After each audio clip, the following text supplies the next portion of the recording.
बिस्मिल्लाहिर्रहमानिर्रहीम। अस्सलाम वालेकुम नाजरीन, मैं हूं अमाद मजीद। आप देख रहे हैं यूट्यूब चैनल। ब्रेकिंग न्यूज़ लेकर आपकी खिदमत में हाजिर हूं। बाबर आजम के फैंस के लिए बड़ी खुशखबरी सामने आई है। बाबर आजम फिर कप्तान। मोहसिन नकवी का बड़ा फैसला क्या है? मोहसिन नकवी चेयरमैन पीसीबी ने क्या फैसला सुनाया है? मोहसिन नकवी और चेयरमैन पीसीबी मोहसिन नकवी और बाबर आजम की मुलाकात हुई, उस मुलाकात की अंदरूनी कहानी आपके साथ इस वीडियो में शेयर करूंगा। शाहिनशाह अफरीदी को कप्तानी से क्यों हटाया जा रहा है, रीजन क्या है, और अगर बाबर आजम साहब को दोबारा कप्तानी ना मिली तो बाबर आजम का जो फ्यूचर है, जो उनका मुस्तकबिल है, वो भी खतरे में पड़ता हुआ नजर आ रहा है। रीजन क्या है, क्यों बाबर आजम को कप्तान बनाया जा रहा है, और आखिर क्यों दोबारा बाबर आजम को ये ओहदा दिया जा रहा है, इसके पीछे मुकम्मल कहानी है, मुकम्मल स्टोरी है। वो मुकम्मल स्टोरी आपके साथ शेयर करूंगा, लेकिन शेयर करने से पहले, कमेंट से पहले रिक्वेस्ट करूंगा कि इस वीडियो को लाइक कीजिएगा, चैनल सब्सक्राइब कीजिएगा, साथ लगे नोटिफिकेशन बटन दबाइएगा ताकि जो आने वाले वीडियोस हैं आप उनको मिस ना कर सकें। चंद महीनों के बाद वर्ल्ड कप खेला जाने लगा है टी20 का, और टी20 के वर्ल्ड कप से पहले इवन के पहले कप्तान थे शाहिनशाह अफरीदी, उनको कप्तानी सौंप दी गई थी, लेकिन पीएसएल में उन्होंने जिस तरह की बेकार तरह की उन्होंने कप्तानी की, उनसे कप्तानी हो ही नहीं रही थी। और वो करते इस तरह थे कि दो खिलाड़ी आउट होते थे, वो चौथे नंबर के ऊपर खेलने के लिए आ जाते थे। तो वो अपना जो नॉन सीरियस बिहेवियर था उन्होंने कप्तानी में शो किया। वो बहुत ज्यादा ओवर कॉन्फिडेंस के साथ खेल रहे थे, ना उनका बॉलिंग के ऊपर फोकस था, ना कप्तानी के ऊपर फोकस था। तो पीसीबी ने इन तमाम तर चीजों को देखा। जो पेशावर जर्मी के कप्तान थे बाबर आजम साहब, उनकी कप्तानी में जो पेशावर जर्मी है उसने काफी अच्छा फाइट बैक किया, लेकिन फाइनल तक नहीं पहुंच सके। वो उनके लिए एक बदकिस्मती थी, उनके लिए उनके साथ हार्ड लक हो गई थी।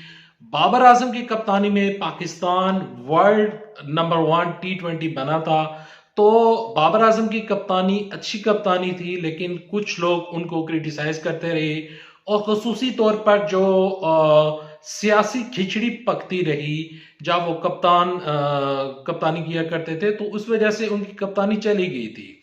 क्योंकि अगर वो सियासी खिचड़ी ना पकती तो होता ये कि जो 2023 का जो वर्ल्ड कप इंडिया में हुआ, हम वो जीतने की सलाहियत रखते थे, लेकिन बीच में कुछ लड़के ऐसे थे जो कि बाबर आजम के साथ लड़ाइयां भी करते रहे हैं, और सिर्फ बाबर आजम को कप्तानी से हटाने के लिए और अपनी कप्तानी लाने के लिए वो बाबर आजम के साथ गेम खेलते रहे।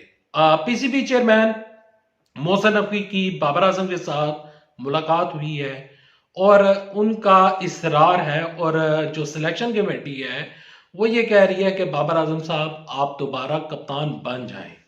खबरें ये जेर गर्दिश थी कि मोहम्मद रिजवान साहब को कप्तान बना दिया जाएगा, लेकिन मोहम्मद रिजवान की जो इस टाइम पीएसएल में उन्होंने इस दफा जो परफॉर्मेंस दी है, वो कोई बहुत अच्छी परफॉर्मेंस नहीं थी। मैं उनकी परफॉर्मेंस से सेटिस्फाई नहीं हुआ हूं। मैं मोहम्मद रिजवान का बहुत बड़ा फैन हूं। मैं उनकी क्रिकेट को और उनकी जो शॉट्स होती हैं और जिस तरह वो विकेट के ऊपर खड़े होकर खेलते हैं, तो मैं उनका बहुत बड़ा फैन हूं। लेकिन मोहम्मद रिजवान का जो नाम था, वो अब वो नाम उसको पीछे कर दिया गया है। शाहिनशाह अफरीदी की कप्तानी को बचाने के लिए उनके जो सुसर हैं, यानी कि शाहिद अफरीदी, वो उन्होंने बड़ी कोशिश की है, और वो कोशिश अभी भी कर रहे हैं कि शाहिनशाह अफरीदी टी20 का कप्तान हो। लेकिन मैं आपके साथ एक खबर शेयर करना चाहूंगा कि मेरी नजर में कप्तानी मिल जाएगी बाबर आजम साहब को, और बाबर आजम साहब इस कप्तानी को एक्सेप्ट कर लेंगे। कुछ लोग ये कह रहे हैं कि जब वो कप्तान होंगे तो वो उस तरह परफॉर्म नहीं कर पाएंगे। देखें, हमारे पास ऑप्शन नहीं है। अभी अमाद वसीम वापस आ चुके हैं, और मोहम्मद आमिर साहब भी, उनकी भी वापसी हो चुकी है। तो ये दो वो बंदे हैं जो बाबर आजम के अगेंस्ट है, और इन्होंने अपनी जो मुखालफत है वो हर तरह के टीवी टॉक शोज में आकर इन्होंने बाबर आजम की मुखालफत की है। बाबर आजम जब कप्तान होंगे तो ये उस टाइम इस तरह की मुखालफत नहीं कर पाएंगे। लेकिन मोहम्मद आमर और इमाद वसीम के आने की वजह से और शाहीन शाह अफरीदी की भी कोई बाबर आजम के साथ बनती नहीं है, तो बाबर आजम का जो टीम है उसमें स्टे करना भी मुश्किल हो रहा था। तो लिहाजा बाबर आजम को रिमूव नहीं किया जा सकता था, उनको टीम से निकाला नहीं जा सकता था और ना ही निकालने का ऑप्शन मौजूद है। हमारे पास कोई भी ऐसा बैटर मौजूद नहीं है जो बाबर आजम की तरह क्रिकेट खेल पाए। बाबर आजम वो जिस तरह क्रिकेट खेलते हैं, जिस तरह वो बैटिंग करते हैं, तो बाबर आजम को टीम में उनकी जो काबिलियत है और जिस तरह वो बैटिंग करते हैं उसको मद्देनजर रखते हुए, और पीसीबी को भी इस चीज का अंदाजा है कि बाबर आजम को हटाया गया तो इनके साथ एक तो बदसलूकी हो जाएगी और इनको भी साइड लाइन कर दिया जाएगा। फ्यूचर में पास्ट में हमने देखा कि किस तरह अहमद शहजाद साहब को साइड लाइन कर दिया गया था। अहमद शहजाद साहब आज भी क्रिकेट खेल सकते हैं, लेकिन उनकी जो उस टाइम भी परफॉर्मेंस थी उसको भी उन्होंने बुला दिया था।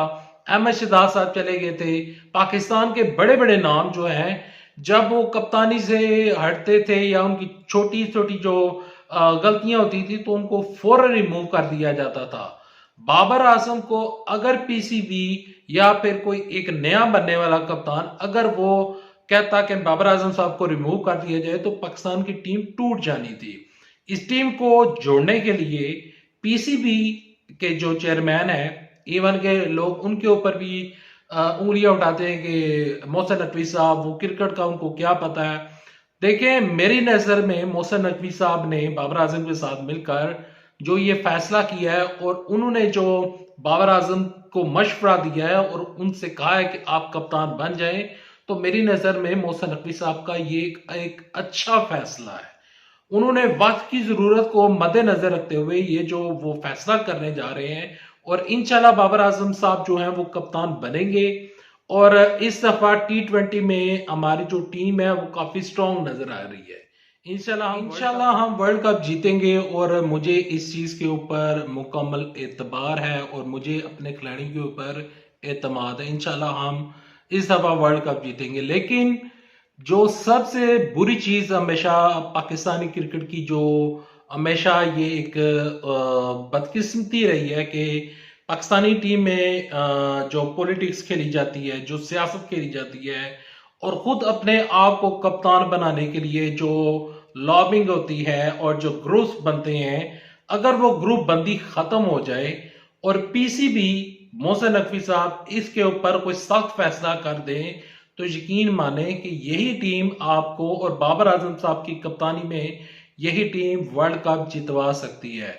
यहां पर अगर मैं ऑस्ट्रेलिया की मिसाल दूं तो ऑस्ट्रेलिया में जितने भी खिलाड़ी हैं वो टीम के लिए खेल रहे होते हैं। वो उनके मुल्क को परवाह नहीं है कि वो वर्ल्ड कप जीते या न जीते, लेकिन वो टीम के लिए खेल रहे होते हैं, वो अपनी कप्तानी के लिए नहीं खेल रहे होते हैं। जब कोई भी टीम, आप इंडिया की मिसाल दे दें, विराट कोहली साहब को जब कप्तानी से हटाया गया तो उन्होंने रोहित शर्मा की कप्तानी में हमेशा गलत परफॉर्मेंस दी है और अपनी 100 के वो चक्कर में रहते हैं, और मैच हमेशा इंडिया हार जाता है। और वर्ल्ड कप में जो कुछ हुआ, जो फाइनल में हुआ, वहां पर विराट कोहली ने जो परफॉर्मेंस दी थी उसकी वजह से इंडिया फाइनल हार गया था। वो अपनी 50 के चक्कर में उन्होंने बहुत सारी बालें जाया कर दी थी। तो यहाँ पर भी सियासत खेली जा रही थी, इंडिया में भी सियासत खेली जा रही है। तो जब ये सियासत खेल से खत्म होगी तो हमारे जो टीम है वो इंशाल्लाह जीतेगी। इंशाल्लाह बाबर आजम कप्तान बने जा रहे हैं और पीसीबी का ये फैसला है। अल्लाह हाफिज। पाकिस्तान जिंदाबाद। अफवाज पाकिस्तान।